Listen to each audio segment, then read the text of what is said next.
Je suis à la recherche d'un vinyle qui a malheureusement été pressé qu'en un seul exemplaire. Mais c'est quel disque que vous recherchez? Malheureusement, je n'ai que le nom du groupe. Shine Express. Vous l'avez? Un chaud d'enfant. Pas fait y attendre? Un certain Maurice convoitait ma place. Il a convaincu nos financeurs de m'évincer. Il a pris ma place à la direction et a relancé la recherche d'autres planètes. Il va pouvoir m'aider? Pas sûr, mais c'est ta meilleure piste.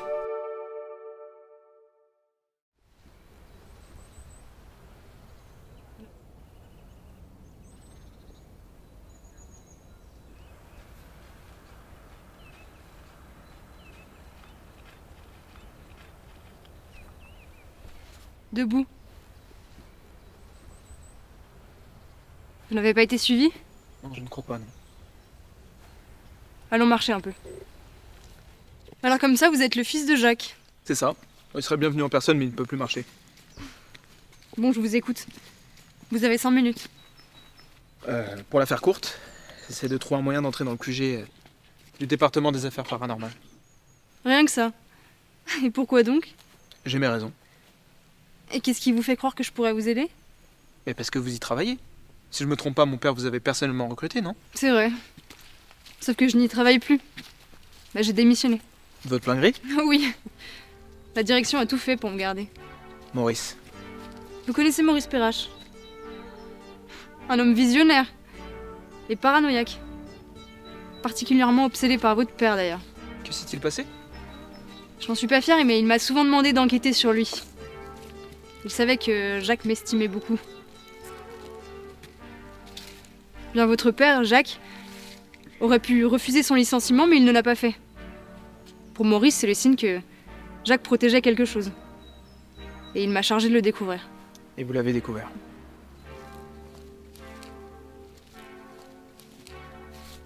Le Shine Express.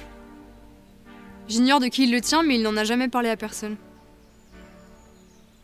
Et sans le savoir, j'ai mis Maurice sur sa piste. Voilà pourquoi j'ai démissionné. Vous n'approuvez donc pas les superbes idéaux de Maurice. Raison de plus pour m'aider, non? Et comment ça? Maurice s'est emparé du vinyle il y a 2 semaines. Je sais ce que vous pensez, mais pour moi, il n'est pas trop tard pour l'en empêcher. Vous n'avez pas idée.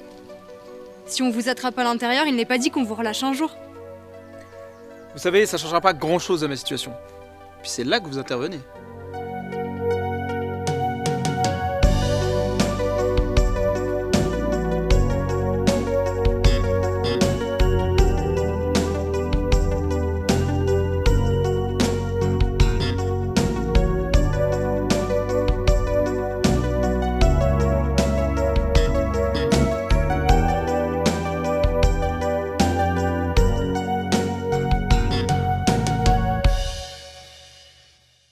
Salut Stan, comment ça va? Ça va et toi, Oscar? Bah écoute, ça va super. Je suis super content de t'avoir sur Meet & Funk. Moi, je suis très content d'être avec toi. Je suis ce que tu fais. Bah écoute, merci beaucoup. Et merci beaucoup. Bah avec plaisir, surtout qu'on va parler de funk. On est là pour ça, évidemment. Et tu as commencé du coup ta carrière avec un single. Exactement. Donc qui s'appelle Qui tu es.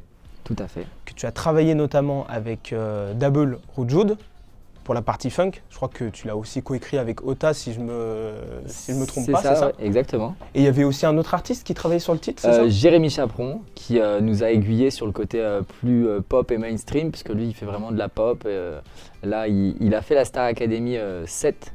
Et du coup, lui, il est vraiment dans un univers très pop, très mainstream. Et donc, du coup, comme il m'a pas mal aiguillé sur mes choix artistiques, il m'a beaucoup conseillé aussi, puisqu'il a vécu ce que j'ai vécu dans cette émission, puisque moi, je sors d'une émission de télé, qui est la Star Academy, forcément. Je suis allé le voir, je lui ai dit il me fallait une équipe et il connaissait pas Dabble, et le truc c'est que moi je lui ai fait connaître et il a kiffé quand il a vu la façon de travailler, l'énergie, il s'est dit mais waouh, ils sont incroyables et donc du coup je l'ai amené avec moi en studio quand on a record avec Dabble et Roujoud au niveau de la réal. D'où viens-tu, qui tu es? Être avec toi rien d'y penser, j'ai tout de suite vu la première fois que j'allais tomber dans tes bras. D'où viens-tu, Donc on est plusieurs sur ce titre. C'est vrai, en fait, il y a plein de gens derrière. Ouais. Ça a été plutôt grosse prod. Enfin, en tout cas, il y a eu du travail. Exactement. Ouais. Et ça, c'est cool. Mais on va revenir vraiment au tout début. Ouais. Bon, ça, on va pas le cacher à tout le monde, mais c'est sûr que tu as un attrait pour la musique. Mais là où je veux savoir, c'est comment t'es rentré, quels sont tes premiers souvenirs, en fait, de la musique funk? Les tout premiers. Mes premiers souvenirs de la musique funk, c'est déjà, ça remonte à bien longtemps. Je pense que ça remonte... moi, j'ai été bercé depuis, on va dire, depuis le collège avec les années 80. Donc il y a eu beaucoup d'inspiration de Jamiroquai. Ma mère, elle est fan de Jamiroquai, donc du coup j'entendais du Jamiroquai à fond. Mais après, quand on connaît les origines de la funk qui sont bien plus loin, si tu prends la base, ça va normalement, hein, si tu es d'accord avec moi, mais ça part déjà, ne serait-ce qu'au rhythm and blues des années 30, etc. Tout ça a donné jusqu'à aujourd'hui la funk. Et donc, on a ce truc où moi j'écoutais beaucoup Stand By Me, ce truc soul, tu vois, il y a un groove chez les Ricains dans les années 30, 40, 50 qui est différent que la France. Et donc du coup, moi j'ai toujours eu cette énergie de groover. Et après, j'ai découvert par moi-même parce que je me suis mis à danser. Moi je suis danseur à la base. J'ai découvert grâce au breakdance parce que j'étais fan de breakdance et que je continue de m'entraîner. Mais voilà, j'apprenais à faire du break, quoi, tu vois, des coupoles, pas mal de trucs, des head spins, pas mal de choses. Et en fait, je me suis rendu compte que tous les breakbeats sur lesquels on dansait, il y a beaucoup de samples qui viennent de la funk, que ce soit pas Bruno Mars, que ce soit, j'ai plus le nom, bien sûr, que ce soit le James Brown, voilà, James Brown, oui, bien sûr. Brown. Ouais. Comment je peux oublier, ouais. Le père de la funk. Tu vois, j'ai oublié. Parce qu'on parlait d'autres choses tout à l'heure, mais et donc ça vient comme ça, et là je me rends compte que waouh, c'est incroyable sa façon de bouger, l'énergie que ça donne. Et après, donc moi je fais ma carrière de danseur, j'écoute beaucoup de choses, je découvre Dabble de mon côté, je découvre Moufak, je me rends compte que sur tous les battles de danse, en pop, en lock, il y a beaucoup de DJ, notamment Moufak, qui viennent mixer pour les battles, et c'est surtout les battles de debout. Suite à ma période où je passe 3 ans dans une école de comédie musicale, je m'engage pendant 1 an après ces études-là dans une école de danse qui s'appelle la Juste Debout, où là on a des cours d'histoire de la musique. Et ils nous apprennent d'où vient la funk music, qu'est-ce que le rhythm and blues, d'où vient le rap, d'où vient cette culture du hip-hop en général, parce que le hip-hop c'est un mouvement culturel. Et derrière tout ça, on se rend compte qu'on a le popping, où là ça danse que sur justement de la funk. Et là en fait je me suis dit, mais moi c'est ça. Et quand je dansais sur Jocelyn Brown et qu'on était là en train de loquer à fond pendant des heures, et j'étais là, mais en fait, c'est incroyable, mon corps, il kiffe, je kiffe le danser, les sons, ça procure une euphorie corporelle qui est incroyable, une énergie, une transe corporelle, une transe à tous les niveaux, et juste avec de la musique, et ça procure surtout, on va pas se mentir, énormément de bonheur, de joie. Les gens, quand ils dansent sur de la funk, ils sont pas juste là... tu vois, t'es obligé de bouger la tête parce que le truc, groove, c'est le groove. Ça, c'est l'effet du groove. Exactement. C'est le groove, et nous, en tant que danseurs, c'est ce qu'on apprend. On t'apprend déjà la base, c'est à savoir groover. Donc, c'est sur des sons très funky comme ça. Et t'es passé par tout type de danse, parce que c'est vrai que dans la funk, elle peut être dansée. Enfin, il y a plein de types de danse, tu vois. T'as juste le lock, le popping. Ouais. T'as plein de trucs. Et du coup, t'es passé par tous ces types de. Moi, je suis passé dans l'école que j'ai fait pendant. Alors, c'est une école sur 3 ans. Moi, j'ai fait 1 an, et après, je me suis lancé dans ma carrière. Dans cette école-là, on avait 6 heures de danse par jour, 50 heures de danse par semaine, et on tapait 2 heures par jour de chaque style, et donc 2 heures de pop à en plus pouvoir, à comprendre ce qui se passe, et du coup en même temps tu manges de la danse, et en même temps tu manges du son. Ouais. Et ça, c'est quoi par exemple? C'était quoi? T'avais des rêves? Enfin, il y avait des rêves qui. Bien sûr, entre il y avait tellement de trucs. Jocelyn Brown, Aretha Franklin, il y a pas mal Aretha Franklin, mais genre Get It Right, des trucs des années 80. Ouais, exactement. Des gros trucs énormes, tu vois, où t'es là. Énervé, ouais. Et gros snare qui t'arrache la gueule. Ouais, et puis du James Brown. En lock, c'était beaucoup de James Brown. Ah, beaucoup de James Brown? Ouais. On kiffait Get Up Top for That Funk. Tu vois, avec ces machins là, c'est énervé. Et James Brown, il a réinventé un truc. il a réinventé, il a amené ce style où le gars il est sur scène, c'est un monstre, tu vois, c'est un monstre, il est là, il impose, il chante, et en même temps il danse, tu vois, et quand il danse, les gens ils sont là, pff, c'est une dinguerie. Get up off of that thing and dance to you, you better. Get up off of that thing and dance to you, sing it now. Get up off of that thing and dance to you, you better.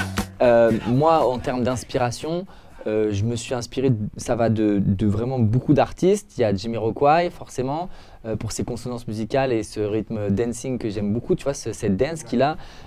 Après, dans ma DA, je vais avoir Elton John, je vais avoir Elvis Presley. Tu vois, ça va à plusieurs époques et en même temps, tu vois, il y a Justin Timberlake. J'essaye de prendre un maximum de choses de tous ces gens qui ont ramené quelque chose, qui ont réussi à faire quelque chose dans une carrière 360, parce que moi, c'est mon but. Je suis danseur. Je me dis un jour, ok, je veux faire de la funk, je veux chanter. J'adore Chagrin d'amour, j'adore Élégance. C'est des sons qui m'ont bercé avec ma mère, tu vois. Et donc, je me suis dit, en France, actuellement, pour l'instant, dans le milieu de la pop, il y a encore personne qui a fait revenir ce côté un peu parler, rapper. Est-ce que, voilà, tu vois, il y en a, ils vont te dire c'est pas du rap, il y en a, ils vont te dire, tu vois, c'est une interprétation à ta façon, on peut dire c'est du rap. Et d'ailleurs, ce que tu n'as pas fait dans Qui tu es. Ce que je n'ai pas fait dans Qui tu es, mais c'est un truc sur lequel je me penche de plus en plus. Et en même temps, Paul Naref, qui est aussi, tu vois, qui est aussi pour moi une grosse ref, et d'où les voix de tête dans Qui tu es. Dans le refrain, que j'allais tomber dans tes bras, tu vois, quand je monte là-haut parce que j'adore monter dans les voix de tête. C'est un truc qui me plaît beaucoup, et comme j'ai appris à chanter sur les chansons de Paul Naref, je pense que sur les chansons de Paul Naref, ouais, quand j'ai commencé le chant, j'écoutais du Michel Fugain, j'écoutais du beaucoup de variétés françaises. beaucoup. Et je me tiens à vouloir faire de la funk, de la pop funk et chanter en français. Les mélanger la variété française, mais c'est comme ce qui se faisait dans les années 80, tu l'as très bien cité, Élégance, Chagrin d'amour, il y en avait plein d'autres. Ce qu'on appelle la French Boogie. Le French Boogie, exactement. Moi, je suis un grand fan de French Boogie, et c'est vrai qu'en France, j'en parlais avec un ami, mais c'est vrai qu'on n'a pas cette représentation du French Boogie actuel. Non. Tu vois. On n'a plus, ça s'est perdu. Ça s'est fait pendant des années, et le truc, c'est que ça s'est perdu, malheureusement. Moi, je prône à dire que, et c'est malheureux, on laisse pas forcément la chance à ces artistes, je pense, là, qui arrivent dans un truc pas commun. Pour moi, la funk, c'est beaucoup de choses. C'est de la nostalgie. En même temps, c'est un style qui perdure depuis des années, comme on vient de le dire. Et justement, quand on disait qu'il n'y avait pas beaucoup de personnes en France qui faisaient du French Boogie, mais il y a quand même cette mouvance disco qui arrive en France, qui est arrivée, enfin qui est toujours restée en fait, j'ai l'impression. Regarde, aujourd'hui il y a Juliette Armanet, il y a Clara Luciani, L'impératrice, il y en a plein d'autres. Mais ils sont pas beaucoup non plus, tu vois. Je trouve qu'ils sont pas ils arrivent là, ça y est, ça fait 2 ans à peu près, ou s'ils sont revenus. Bien 5 ans quand même. Ouais, mais je trouve que ça, pour ma part, que ça, on va dire que ça a pris beaucoup d'ampleur. Ouais. Pour moi, ça fait 2-3 ans que ça a vraiment pris de l'ampleur, où là, les gens, tu vois, et on le voit, mais c'est une ère, c'est une tendance sociétaire, c'est tout ce que tu veux. C'est-à-dire que même dans le milieu de la mode, que moi je suis beaucoup, la coupe des jeans, chez les femmes, on revient à des pantalons évasés, les gens vont de plus en plus en fripe, et puis la mode, c'est cyclique, c'est tous les 30 ans, et la musique, c'est la même chose. À un moment donné, il faut construire une nouvelle ère, et moi, je prône à dire que je veux faire partie des gens qui vont faire revenir cette ère musicale qu'est la funk. Déjà, c'est assez extraordinaire, mais en vrai, c'est vrai que la funk, en fait, c'est pas non plus quelque chose de complètement, on va dire, bizarre, comme si on n'en avait jamais entendu. Je pense qu'on a tous baigné un petit peu dedans. Si on a des parents qui ont vécu les années 80, mais si tu le prends dans une soirée, il n'y a pas une soirée où tu mets pas des années 80. Où tu mets déjà, pas des sons des années de base. 80. Donc forcément, ça perdure. Et les gens, je leur dis, que tu connaisses ou que tu connaisses pas Chagrin d'amour, mais 5h du mat, j'ai des frissons, je claque des dents et je monte le son. Les gens connaissent ça. Ils connaissent. Ils vont peut-être pas connaître Chagrin d'amour parce que c'est surtout le refrain. Mais ils connaissent, Chacun fait exactement. Pardon. Mais c'est et en fait ça perdure, et les gens se rendent pas compte à quel point ils sont nostalgiques de ces sons. Ils sont là, waouh, j'adore les années 80. Sans vraiment le Sans connaître vraiment le savoir, en fait. en fait. Ni le connaître, tu vois. Ouais, complètement. Je crois que j'ai remis la radio. Chacun fait ce qui lui plaît. Précipice, il tourne.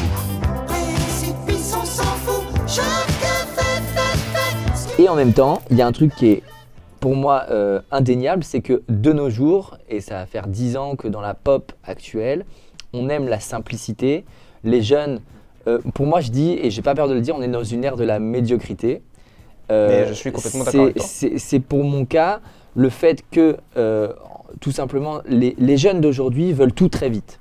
C'est pas, mais c'est parce que c'est aussi ce qui se passe dans la société. On montre qu'on peut avoir de l'argent très vite en faisant tout ce que tu veux. Et donc du coup, et je pense que c'est aussi une vision des maisons de disques, faire de l'argent parce que c'est aussi du business. Hein. La musique, c'est un business aussi. C'est un business, hein, on va pas se mentir. Faire de l'argent rapidement et que ça, voilà, ça fonctionne. Donc du coup, ils ont trouvé que ça fonctionnait, ils ont trouvé la niche. Et le but pour moi, c'est de faire revenir et de rééduquer avec ce style musical qui va parler autant à leurs parents qu'aux jeunes qui vont découvrir.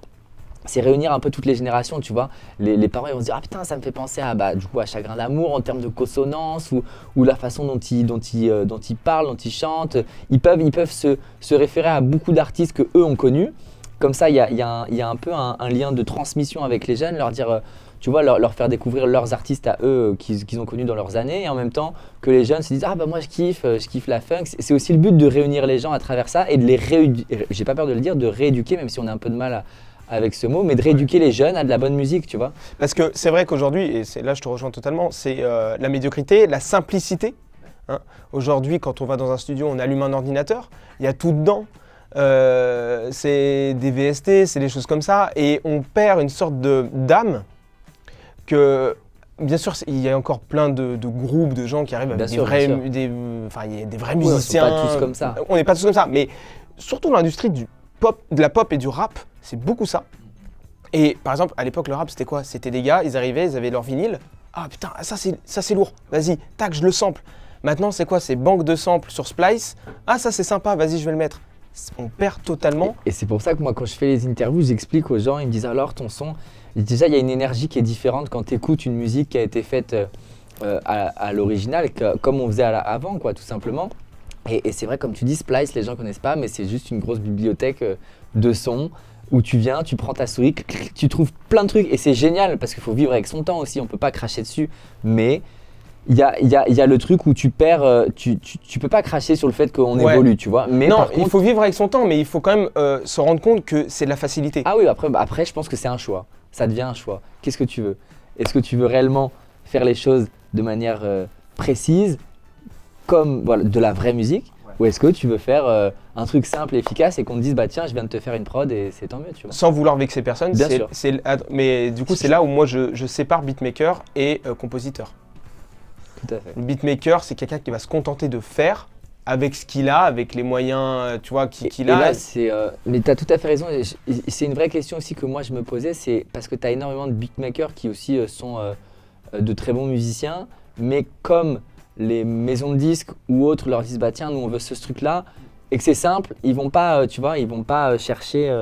Je sais pas si c'est une vraie question, si on les bride ou si c'est parce que tu vois ils veulent un truc simple et que ça se trouve peut-être que si en tant que tu vois manager ou autre, tu viens, tu lui dis écoute, vas-y fais-toi plaisir. Peut-être que le gars il ferait un truc de malade, tu vois. Ouais. Mais comme on est dans cette ère musicale encore une fois où c'est du simple et du efficace. Est-ce que ça les bride pas ou est-ce que même eux ne se contentent pas de faire un truc, bah vas-y je vais faire ça parce que ça c'est cool et tout, ou, tu vois.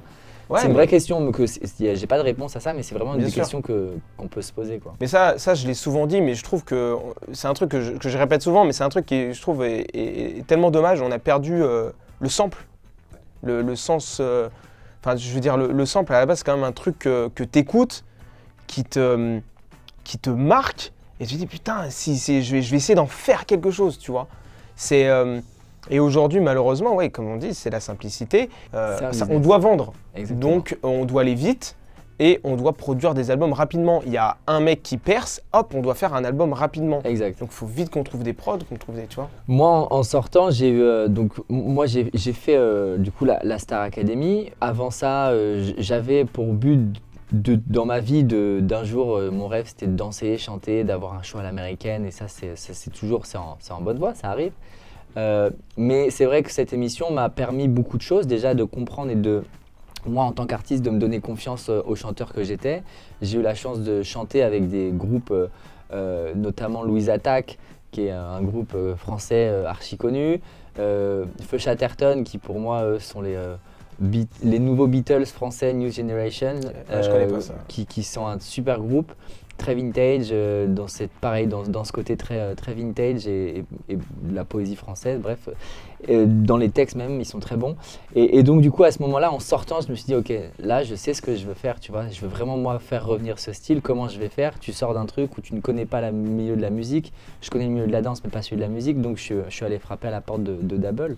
Et moi, j'aime ces refrains, j'aime ces chansons pas prises de tête, tu vois, il y a... Où, en fait, il y a un délire. Ouais. Dans le côté pas prise de tête, tu vois, Philippe Catherine par exemple, il se prend pas la tête, c'est vrai. Mais il fait des trucs qui fonctionnent. Oui. Et t'as cette énergie. Bien sûr, il y a des chansons sur moi, je suis un amoureux de l'amour. Dans mes chansons, je parle de l'amour, je parle de tout. Là, Qui tu es, c'était ma première chanson. Je voulais parler d'une chanson d'amour. Je suis un amoureux de l'amour et j'ai dit à Ota, on a commencé, je suis arrivé avec des textes, j'avais plein de textes. Mais pas de textes finis, des bouts de textes que j'avais écrits, des phrases qui se suivent pas, tu vois. Et je suis arrivé, je lui dis tiens, on va parler de ça. Il m'a dit ok. Et il me dit qu'est-ce que tu veux raconter? Je dis bah, en fait, je pense que ça va parler à tout le monde, mais dans une vie, qu'on soit en couple, qu'on soit pas en couple, qu'on veut l'être ou pas, il y a des moments de ta vie où tu rencontres une personne, fille, garçon, ce que tu veux, et tu as cette alchimie avec. Et des fois, elle peut repartir dans la foulée, dans les 5 minutes, tu peux faire ta vie avec. Et en fait, je veux juste parler de cette sensation de personne que tu vas rencontrer qui te marque en fait. Qui te marque, qui va arriver sur ta vie, dans ta vie justement, à un moment où tu t'y attends pas. Et voilà, je voulais parler de ça et je l'ai retranscrit à travers. C'est du vécu? Ouais, c'est du vécu. Un peu comme tout le monde en vrai. Ouais, c'est vrai. Ça arrive à tout le monde. Tu peux être en couple et te dire, wow, il vient de se passer quelque chose de dingue là avec cette personne. Et au final, bah voilà, il y a plein de trucs qui fait que elle va repartir et elle va continuer sa vie, mais c'est beau de... Ça restera un instant en fait, ouais, comme voilà, une bulle dans ta exactement. vie. Ouais. Et c'est beau de se servir de ça. Et je pense qu'il faut pas avoir peur, tu vois. Bah écoute, merci beaucoup Stan. Merci à toi de m'avoir reçu, Oscar. Ça m'a fait super plaisir. J'ai kiffé cette interview. Je suis ravi encore une fois d'être là et d'avoir pu échanger et de parler de funk ensemble.